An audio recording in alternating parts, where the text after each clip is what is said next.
লোহিত সাগর উপকূলে মিশরের পর্যটন শহর শার্ম আল শেখ কেবল প্রাকৃতিক সৌন্দর্যই নয়, মধ্যপ্রাচ্যকে ঘিরে আন্তর্জাতিক নানা কূটনৈতিক আলোচনার জন্যও বিখ্যাত এই শহর। প্রায় ২ বছর ধরে চলা গাজা যুদ্ধ বন্ধের মধ্য দিয়ে আবারও আলোচনায় মধ্যপ্রাচ্যের এই নিরপেক্ষ ভেন্যু।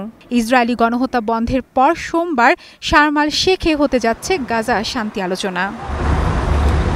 মিশরের প্রেসিডেন্ট আবদেল ফাত্তাহ আল সিসির সভাপতিত্বে এই সম্মেলনে যোগ দেবেন জাতিসংঘের মহাসচিব অ্যান্তোনিও গুতেরেস, মার্কিন প্রেসিডেন্ট ডোনাল্ড ট্রাম্প, ইউরোপ ও মুসলিম বিশ্বের ২০টি দেশের নেতারা।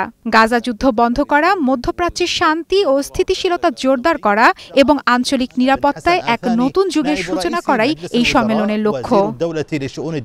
সম্মেলনে যোগ দেবেন ব্রিটিশ প্রধানমন্ত্রী কিয়ার স্টারমারও। গাজায় যুদ্ধবিরতি কার্যকরে প্রেসিডেন্ট ট্রাম্প, মিশর, কাতার ও তুরস্কের প্রচেষ্টার প্রতি সম্মান জানিয়েছে যুক্তরাজ্য।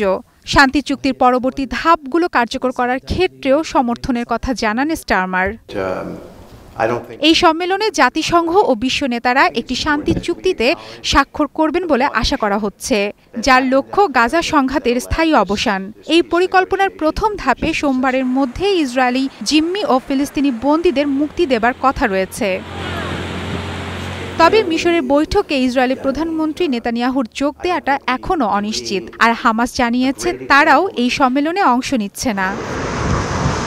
অতীতে ফিলিস্তিন ও ইসরায়েলের বহু ঐতিহাসিক আলোচনার সাক্ষী মিশরের শার্ম আল শেখ। এবারের সম্মেলন গাজায় দীর্ঘমেয়াদী শান্তি স্থাপনে কতটা কার্যকর সেদিকে তাকিয়ে বিশ্ব। মারফাতুন রুচি, স্টার নিউজ।